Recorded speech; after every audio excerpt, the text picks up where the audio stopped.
मैं आप सबका धन्यवाद करती हूँ। और दूसरा,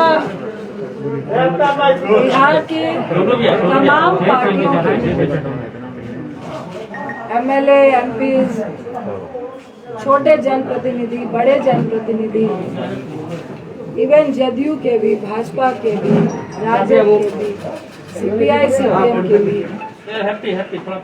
तमाम लोगों ने, कांग्रेस के भी, तमाम कई मंत्रियों ने भी जो सपोर्ट किया पप्पू जी को, उसके लिए मैं उन सबका धन्यवाद करती हूँ। तीसरी बात, बहुत राजनीतिक लोग भी चाहते थे कि आज की प्रेस कॉन्फ्रेंस में हम लोग भी साथ आपके खड़े हों। मैं उन सब से माफ़ी चाहती हूँ, क्योंकि मेरा मकसद आज भी, अभी तक राजनीति खेलने का नहीं है। ये महामारी का वक्त है, इसलिए मैं उन सब से माफ़ी चाह रही हूँ, क्योंकि सत्ताधारियों को ऐसा कुछ भी मैं महसूस नहीं कराना चाहती जिसकी आड़ में वो लगे हुए हैं। ये महामारी का वक्त है, लोगों को बचाने का वक्त है, इसलिए मैं माफ़ी चाहूँगी कि मुझे ये प्रेस कॉन्फ्रेंस को राजनीतिक लोगों के साथ नहीं करना है। मैं उन सब का धन्यवाद करती हूँ कि जो तहे दिल से पप्पू जी के साथ है। सही मायने में देखिए, लोग पप्पू जी के साथ इसलिए नहीं खड़े हैं कि अभी 4 दिन में चुनाव हो रहा है या कुछ ऐसा होने वाला है, क्योंकि बहुत बड़ी पार्टी है। आज इसलिए खड़े हैं लोग क्योंकि महामारी चल रही है, पैंडेमिक चल रहा है, दूसरी लहर चल रही है और कईयों की जानें जा रही हैं। सब लोग भयभीत हैं और उस भय में हम और आप एक दूसरे का सपोर्ट बन रहे हैं।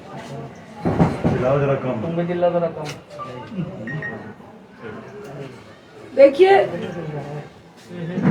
मुझे अच्छा नहीं लग रहा कि मैं नीतीश बाबू को कुछ ऐसे सवाल करूं, रूडी साहब से कुछ ऐसे सवाल करूं, भाजपा से कुछ ऐसे सवाल करूं इस वक्त जो मेरे चरित्र में नहीं है। पप्पू जी को आज जेल भेज दिया गया। क्यों भेज दिया गया? किस लिए भेज दिया गया? ऐसा क्या उल्लंघन किया था? ऐसा कौन सा अपराध था? 32 साल पुराना केस, सुबह 9 बजे से घर से लेकर गए हैं। पहले बोला लॉकडाउन का उल्लंघन है। भाई, दिल्ली में लॉकडाउन का उल्लंघन, अगर आपने मास्क नहीं पहना है 500 रुपए का पर्ची काट के आपको वार्न करके भेज देते हैं। ये होता है लॉकडाउन का उल्लंघन। अगर आप ब्रैकेटिंग के पास है, जाना चाह रहे हैं, आपके पास कोई सर्टिफिकेट या आप किस लिए जा रहे हैं नहीं है, तो आपको 1000 रुपये 2000 रुपये का चालान है। लॉकडाउन का उल्लंघन वही होता है। उनको लगा कि अब लॉकडाउन का उल्लंघन से तो बात नहीं बनेगी। तो ये कौन लोग थे? किनके इशारे पे हुआ? नीतीश बाबू, अगर आप इतने कमजोर और असहाय महसूस कर रहे थे तो भैया हम लोग को भी फोन करके बता देते कि भाई मैं मजबूर हूँ, बहुत कम विधायक आए हैं और भाजपा का सिर्फ बिहार में नहीं पूरे देश में गुंडा राज चल रहा है। जो वो चाहते हैं वो ही करते हैं। सत्ता में अगर आप हैं तो वो चोर नहीं है, अगर आप सत्ता में नहीं है तो आप चोर हैं। मुझे तो परेशानी के साथ हंसी भी आ रही थी कि ना चोर को पकड़ूंगा ना चोरी को पकड़ने दूंगा, ना मैं खुद काम करूंगा ना किसी को काम करने दूंगा। देखिए मुख्यमंत्री साहब, ये किसी पर छीटाकशी का वक्त नहीं है। अब मुझे आपसे कोई निजी दुश्मनी नहीं है। मैं तो आपसे ये पूछना चाहती हूँ कि आपको आखिर हो क्या गया है? इतने अपंग क्यों हो चुके हैं? ऐसी कौन सी चीजें हैं जिसके दबाव में आप वो सब कुछ कर रहे हैं जो बिहार को गवारा नहीं है? क्या बालिका गृह कांड है? क्या आपकी बहुत सारी फाइलें हैं? क्या आपके केस है? नीतीश बाबू, मेरा मन नहीं है, लेकिन बताइए, 91 में आप पे हत्या का केस हुआ, 2011 में आपने उसको रफा दफा किया, और हम भी चाहते हैं, हम भी समझते हैं कि राजनीति में केसेस होते हैं, कानून अपनी कार्रवाई करता है। 89 पे पप्पू जी पे केस हुआ, अभी वो तीनों लोग जो इस कांड का सूचक था, जो जिसने बोला कि मेरा किडनैप हुआ, और जो गवाह था, उन तीनों का वीडियो चल रहा है कि ये केस फर्जी है। 32 साल पुराना केस आपको इस महामारी के वक्त याद आया, क्यों? इसी में सारी बातें छुपी है। रूडी साहब, क्या बोलूं? मुझे तो एक शब्द नाम लेने का मन नहीं कर रहा, और मैं उनसे ये सबसे पहले मैं आपके माध्यम से उनसे पूछती हूँ कि आपका राजनीतिक इतिहास क्या है? आप राजनीति में कैसे आए? क्या संघर्ष किया? मैं पूरी बात रूडी जी नहीं बताऊंगी। आप पायलट थे, आप कैसे क्या किए, किनको नौकरियां दिलाइया, किसके आशीर्वाद से आप राजनीति में आए, कैसे मंत्री बने, और आपके घर में उत्तराखंड में फार्म हाउस से लेकर, बिहार से लेकर, दिल्ली से लेकर, कहाँ कहाँ पे जितने भी स्टाफ हैं, रूडी साहब आप ही बता दीजिए, सैलरी कहाँ से उठाते हैं? जो कॉन्स्टिट्यूशन क्लब में आपको इंचार्ज बनाया गया, वहां पे कितना घोटाला हुआ वो आप ही बताएंगे। वहां कितने स्टाफ हैं और कितने काम कर रहे हैं, और कितने आपके यहाँ पे काम कर रहे हैं, वो भी आप ही बताएंगे। आप स्किल इंडिया के मिनिस्टर थे, मोदी साहब ने आपको क्यों हटाया, वो भी आप ही बताएंगे। एम्बुलेंस के ड्राइवर को स्किल इंडिया के तहत आपको ट्रेनिंग देनी थी, क्यों नहीं दी, वो भी आप ही बताएंगे। मेरा तो सवाल इतना है कि जिनके घर पत्थर शीशे के हों, और वैसे लोगों को पत्थर मत मारिए जो सड़क पे पहले से खड़ा है। इतना आसान नहीं होता है। ये कोई ड्रामा या नाटक नहीं चल रहा है कि हम पिक्चर खिंचाने के लिए लाशों के ढेर पे जा रहे हैं, फोटो खिंचाने के लिए शमशान घाट में जा रहे हैं, फोटो खिंचाने के लिए अस्पताल अस्पताल घूमने का काम कर रहे हैं। ये मजाक नहीं है। रूडी साहब, मुख्यमंत्री साहब और ये भाजपाइयों कमरे में बैठ के लॉबी लॉबी खेलने में बहुत मजा आता है। मॉडलिंग करते हुए सेटिंग करने में बहुत मजा आता है। और रूडी साहब की राजनीति हैसियत राजनीतिक व्यक्ति से ज्यादा सेटिंग और लॉबी लॉबी करने वाली है। आज उसी के बल पे जिस तरह आपने पप्पू जी को जेल भेजने का काम किया है, भाई वो तो सड़क पे खड़े थे, अपनी मौत का कफन बांध के परिवार को, पत्नी को, बच्चे को, तमाम लोग को छोड़ के पहले ही अपनी जान देने के लिए खड़े थे। आपने उनको जेल भेज दिया, डरा दिया आपने। कितना डराएंगे? आपने तो मुझे भी जगा दिया। मैं एक सेकंड भी बाहर मास्क के बगैर नहीं रहती हूँ, लेकिन आज हूँ। आपने किया। अब जब तक पप्पू जी जेल में है, खेल तो होगा और अस्पतालों का निरीक्षण भी होगा।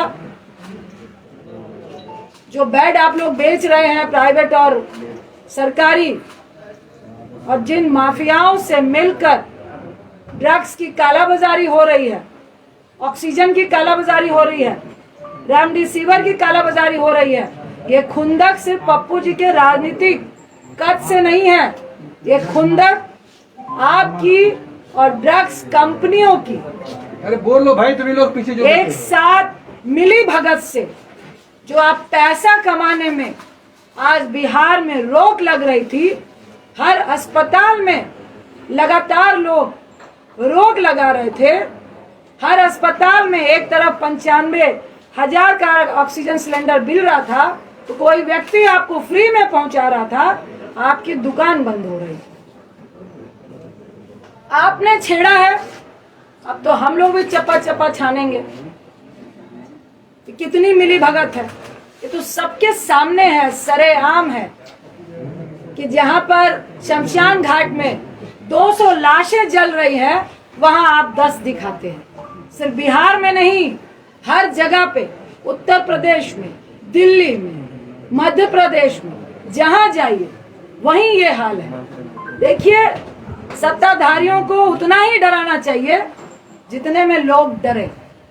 इतना भी मत डराइए कि लोग डरना भूल जाए।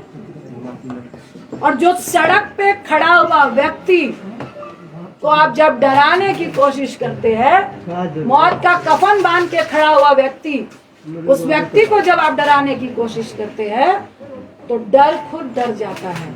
ये सत्ताधारियों को समझना चाहिए। और इस महामारी में भी सबसे बड़ी अगर कोई महामारी है, वो है लालची सत्ताधारी, जो इस बड़ी महामारी से भी बड़ी महामारी है। वैसे लोग जो आज सत्ता में विराजमान है, जो जनता को मरते देखकर कीड़े मकोड़े समझते हैं और खुद को उनको मारने वाली दवाई समझते हैं। मुख्यमंत्री साहब, आप और आपका गैंग और ये भाजपाई आज जनता को महामारी में कीड़े मकोड़ों की तरह मारने वाली आप लोग दवाई बने हैं। महामारी से अगर 10 लोग मर रहे हैं, पर आपके कारण 500 लोग का आंकड़ा जो हो रहा है, वो आप लोग के कारण हो रहा है। वो आपकी दी हुई असुविधा के कारण हो रहा है, वो आपकी अव्यवस्था के कारण हो रहा है। पप्पू जी का क्या दोष था? आपके तमाम सरकारी अस्पतालों का निरीक्षण, जिसमें आप रूम में बैठ के मास्क लगाकर जूम से बता रहे हैं कि 25,000 रेमडेसिविर है, इतने ऑक्सीजन सिलेंडर है, इतनी दवाइयां हैं, इतने बेड हैं, इतने वेंटिलेटर हैं। क्या आपने ये बताया कि कितने वेंटिलेटर काम कर रहे हैं? अरे मेरी ही कंस्टिट्यूंसी में 6 वेंटिलेटर है, पर मैं राजनीति नहीं कर रही थी। लेकिन इसका ये मतलब नहीं, जो कह रहे थे कि मधेपुरा और सुपौल की खबर लीजिए, आपको डाटा दूं क्या? वहां पे कितने ऑक्सीजन सिलेंडर है, कहां कहां क्वारंटाइन सेंटर है, और कितने आपके वेंटिलेटर चल रहे हैं, और कौन लोग वहां पे जा रहे हैं। अरे आपके पास तो डॉक्टर और नर्स भी नहीं है जो ये बता सके कि ऑक्सीजन देना कैसे है। आपने 120 रेमडेसिविर दिए हैं, आपने 250 ऑक्सीजन सिलेंडर दिए हैं। हमने पूछा सिविल सर्जन को, भाई साहब 500 लोगों को ऑक्सीजन लगेगा तो क्या करेंगे? तो मैडम दरभंगा में बैकअप है। तो हमने कहा व्यक्ति मरेगा तब तक आप लेकर आएंगे, आप मुंह मत खुलवाइए। और हम लोग सिर्फ मुंह इसलिए नहीं खोल रहे हैं कि लोग पैनिक नहीं हो, लोग नहीं डरे, लोग भयावह नहीं हो। क्योंकि जिसका 95 भी ऑक्सीजन होता है, अगर उसको ये मालूम चल जाता है कि अस्पताल में ऑक्सीजन सिलेंडर नहीं है, उसका ऑक्सीजन लेवल वहीं से 90 और 88 चला जाता है। इस दर्द के कारण आपकी बातों को नहीं बोल रहे, इस दर्द के कारण आपसे हम लोग बात नहीं करना चाह रहे थे। लेकिन आज जिस तरह की स्थिति आपने पैदा की है, तो नीतीश बाबू आपको भी जवाब देना पड़ेगा, रूडी जी आपको भी जवाब देना पड़ेगा। और ये कौन सा मंत्रालय है जो फेलियर के नाम से, कौन से लोग हैं, कौन से ब्यूरोक्रेट्स हैं जिनको आपने कभी अपना ओएसडी बनाया, फिर उनको मंत्री बनाया, और आज वो सबकी मिली भगत से उनकी दुकान नहीं बंद हो जिसके लिए आप मुंह बंद कराना चाहते हैं। अरे कितनों का मुंह बंद कराएंगे? और शर्म आनी चाहिए, और थोड़ा डरिए। आप पप्पू जी को जेल में बंद कर देंगे तो क्या लोगों को मरने देंगे? आपकी ये मंशा है कि लोग मरे और हम तमाशा देखें? गोल्फ के मैदान में गोल्फ खेलते हुए कि भाई स्थिति बहुत पैनिक है, मुझे तो बहुत डर लग रहा है, आई एम वेरी सेफ, कहने में बहुत मजा आता है। मोदी साहब आप भी आइए, जो सेंट्रल में चुप्पी साध के बैठे हैं, ये आपके ही क्रियाकलापों का प्रेरणा है जो आज आपके लोग कर रहे हैं। पहले जब सेकेंड लहर आई, दूसरी लहर आई, तो आप सत्ता के जुनून में, जीतने के जुनून में इतने पागल थे कि हमारे देश में ये जो महामारी की आपदा है, ये प्राकृतिक आपदा से ज्यादा WHO और पूरे वर्ल्ड के कंट्री का ये कहना है कि 90% हमारे देश की जो आपदा है वो मैन मेड है। आपके प्रधानमंत्री, आपके सत्ताधारियों ने इसको जबरदस्ती फैलाने का काम किया है, लोगों को मारने का काम किया है।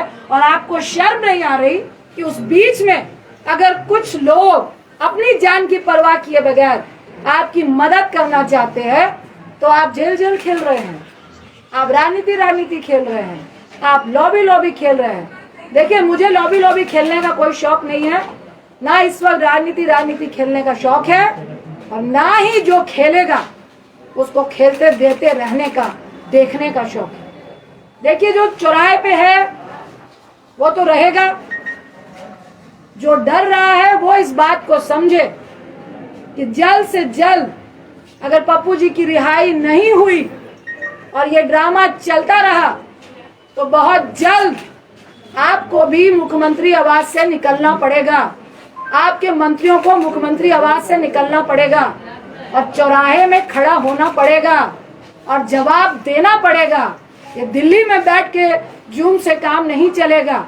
अगर आज आप फर्जी केस में पप्पू जी को जेल में डाल के ये जो प्रशासन और डॉक्टर का खेला खेल रहे हैं, 3 दिन से उनको पटना से मधेपुरा, मधेपुरा से वीरपुर, और अभी प्रशासन और डॉक्टर के सूत्रों से हम बता रहे हैं कि उनको दरभंगा आप भेज रहे हैं, और उसमें डॉक्टर बोल रहे हैं कि हमने लिखा है कि higher medicine, higher doctor facility की रिक्वायर। अब प्रशासन जाने कि उनको कहाँ भेजना है, प्रशासन कह रहा है कि डॉक्टर जाने की उनको कहाँ भेजना है। अरे आपका तो एक भी हॉस्पिटल में ऑक्सीजन सिलेंडर नहीं है। आप पप्पू जी का सीवियर इन्फेक्शन है, सुन लीजिए, शुगर के पेशेंट हैं और 1.25 महीने पहले उनका गॉल ब्लैडर का ऑपरेशन हुआ है, उनके लीवर में 30% प्रॉब्लम है। और अभी मैं आते वक्त भी जो डॉक्टर ने ऑपरेट किया उनसे बात करके आई हूँ कि हैवी रिस्क है कि उनको दोबारा इस हालात में इन्फेक्शन के चांसेस हैं, क्योंकि बहुत नया ऑपरेशन है। उसके साथ ही उनको सीवियर इन्फेक्शन थे, जिसकी सारी रिपोर्ट आपको दी गई है। मैं फिर आपको आगाह करूंगी कि ये खेला बंद कर दीजिए, ये राजनीति बंद कर दीजिए, उनको रिहा कीजिए, और आपके जेल के अंदर वो पॉजिटिव होके आएंगे तो ना मैं माफ करूंगी ना आपको जनता माफ करेगी। और सिर्फ माफी से काम नहीं चलेगा। अगर चंद दिन के अंदर, 2 दिन के अंदर पप्पू जी रिहा नहीं होते हैं और आप ये डॉक्टर और प्रशासन का खेल खेलते हुए उनको हर दिन गाड़ी में 4-4 लोगों के साथ बैठा के जो घुमाने का आप काम कर रहे हैं, तो आप भाजपाई लोग भी सुन ले, मुख्यमंत्री साहब भी सुन ले। रूडी साहब, आपकी जो एम्बुलेंस घर में थी वो सरकारी खजाना था, और एक तरफ लोग 12,000 रुपए पर किलोमीटर एम्बुलेंस के लिए दे रहे थे और तब भी नहीं मिल रही थी। मैं अनशन में बैठूंगी जब तक आपको जेल के अंदर नहीं कर दिया जाएगा। ये खेला खेलना बंद कर दीजिए, ये गंदी राजनीति महामारी के वक्त बंद कर दीजिए। आज मैं फिर कह रही हूँ कि मुख्यमंत्री साहब फोन कीजिए, अगर आपको लगता है कि कोई मदद करने में राजनीति कर रहा है, मुझे फोन कीजिए, पप्पू जी को फोन कीजिए और बताइए कि पप्पू जी मदद कीजिए, महामारी है, हम सब मिलके काम करेंगे। लेकिन ऐसे मत कीजिए जहां आपको लग रहा है राजनीति हो रही है। हम आपको सहयोग देने के लिए तैयार हैं। फिर आपको आगाह कर रही हूं, इस महामारी में राजनीति मत कीजिए, किसी की जान मत लीजिए। अगर हमारी फैमिली को आप खतरे में डालेंगे, अगर आप बिहार की जनता को खतरे में डालेंगे, अगर हमारे बच्चों को आप खतरे में डालेंगे, तो आपका परिवार भी मुख्यमंत्री आवास में नहीं बैठ पाएगा। आपका बेटे की मैं रिस्पेक्ट करती हूँ, भूल हो गई, आपका पूरा परिवार नहीं है, लेकिन मैं टिप्पणी नहीं करूंगी। भाजपाइयों का परिवार है, जो मॉडलिंग करते हैं उनका परिवार है, और मुझे सबके परिवार के लिए दया है और सबके परिवार की फिक्र है। इसीलिए हम लोग चुपचाप बैठे थे, इसीलिए आज मेरा बेटा यहाँ नहीं आया, क्योंकि मैंने अपना रिस्क लिया, उसका नहीं लिया कि बेटा रुक जाओ, पैंडेमिक चल रहा है। और ये बहुत गुंडई राज वाले लोग हैं, किसी की परवाह नहीं है। जब जनता को ये कीड़े मकोड़े समझते हैं तो हम लोग की क्या औकात है। लेकिन औकात उसी की होती है जो गोल्फ लिंक में बैठकर गोल्फ खेल रहा होता है, और पेस्ट्री होता है जो सड़क पे होता है, उसको औकात दिखाने की कोशिश नहीं कीजिएगा। मैं इतना ही क्या कि मुख्यमंत्री साहब, अब ये राजनीति बंद कर दीजिए।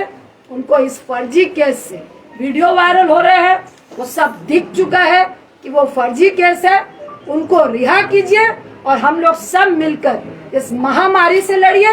क्योंकि एक तरफ आप इतनी घटिया राजनीति कर रहे हैं और दूसरी तरफ तीसरी लहर की बात इस देश में हो रही है, उसकी चिंता कीजिए। अपनी राजनीतिक रोटियां सेकने की चिंता मत कीजिए। अगर आपको डर लग रहा है उनके कद से, तो चुनाव अभी बहुत दूर है, तब तक जनता भूल जाती है।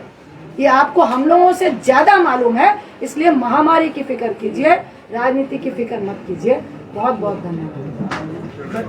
मैम, हाईकोर्ट में याचिका भी इसे खारिज कर दिया गया है, जो जानकारियां हमें मिल रही है। देखिए, वो खारिज नहीं है, उन्होंने कहा कि आप प्रोसेस से आइए। ये देखिए, हमको सबसे पहले मैं कहूंगी कि मुझे कोर्ट पे पूरा विश्वास है, न्यायपालिका पे पूरा विश्वास है। इन्होंने सोची समझी साजिश से इनको जेल भेजा, क्योंकि 17 तक कोर्ट बंद है और कोई भी मैटर इस तरह से सुना नहीं जा रहा है। लेकिन आज हम लोगों ने मेंशन किया है, इन्होंने तो सुप्रीम कोर्ट की भी धज्जियां उड़ाई है।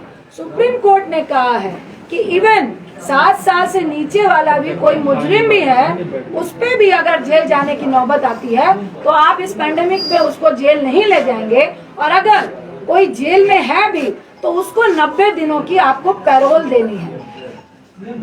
सही मायने में कानूनी तरीके से जब इनको मधेपुरा भेजा गया तो मजिस्ट्रेट को ही खड़े खड़े इनको बेल दे देनी चाहिए थी। लेकिन ये रणनीति है, और मैं नहीं चाहते हुए मैं कहूंगी कि दबाव में है।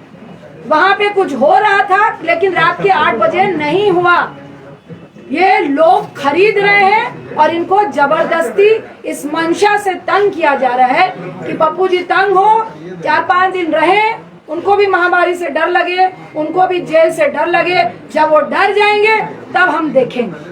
ये एक षड्यंत्र चल रहा है और इसमें सुप्रीम कोर्ट की भी धज्जियां उड़ाई जा रही हैं। आज हम लोगों ने मेंशन किया है डॉक्टर मेडिकल को लेके ही कि सुप्रीम कोर्ट का हवाला देते हुए इनको जमानत मिलनी चाहिए। आपने 4 लोगों को सड़क पे खड़ा करने की बात कही थी, नाम मेंशन नहीं किया आपने।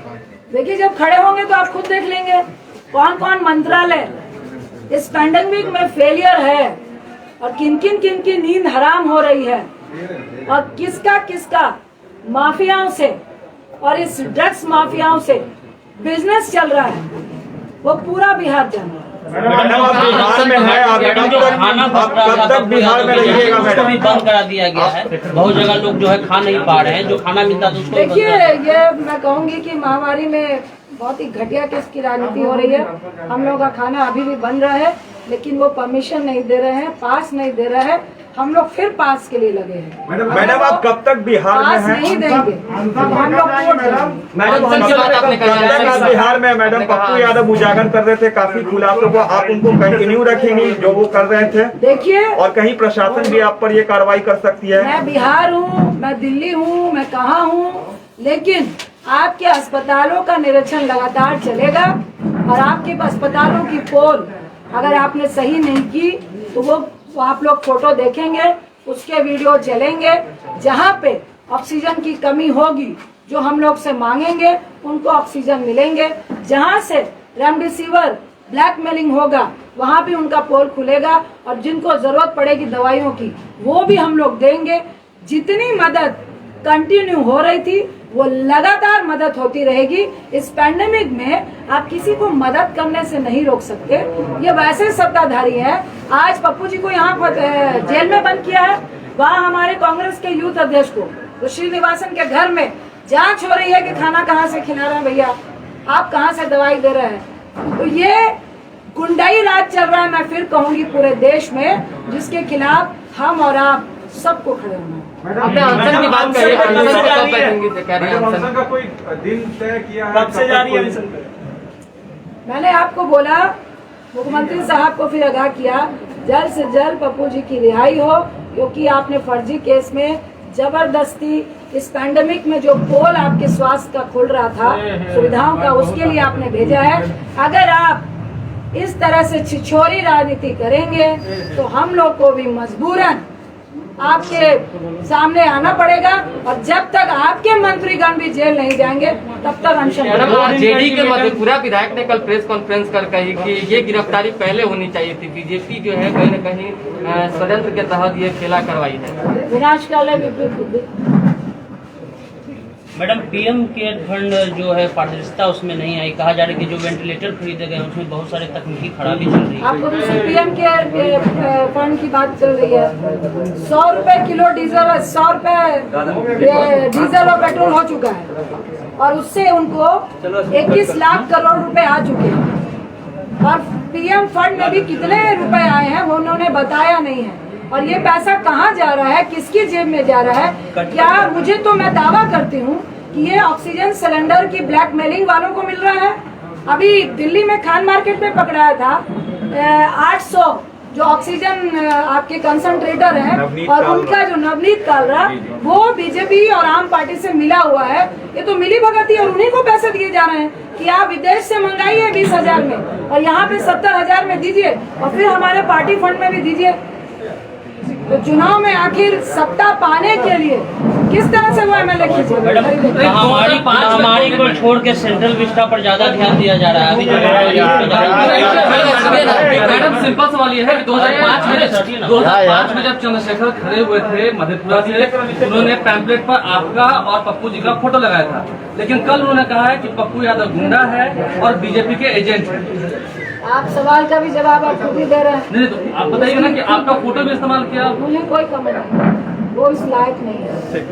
मैडम, जिस तरह से पप्पू जी लगातार सरकार के खिलाफ उद्भेदन कर रहे थे, क्या रजिंदर रंजन जी अभियान प्रयास करके इसी तरह का पप्पू जी का जो कार्य था वो संभालेंगे? देखिए, मैं इस पैंडेमिक में तमाम बिहार वासियों के साथ हूँ और ये दुर्व्यवस्था जो स्वास्थ्य में है उसके साथ हूँ, जो हमारा सिस्टम फेलियर है उसके साथ हूँ और लगातार खड़ी हूँ। इसके लिए मुझे कोई नहीं। आगे से कोई उम्मीद में आरजेडी से कोई उम्मीद? आरजेडी से क्या उम्मीद है? हम महामारी की बात करने आए हैं और आरजेडी के भी बहुत सारे ऐसे एमएलए हैं, बहुत सारे ऐसे लोग हैं जिनका दर्द पप्पू जी के लिए है और जो गलत हुआ इस महामारी में है उनके लिए है। उनको मैं बहुत बहुत धन्यवाद दूँ। भैया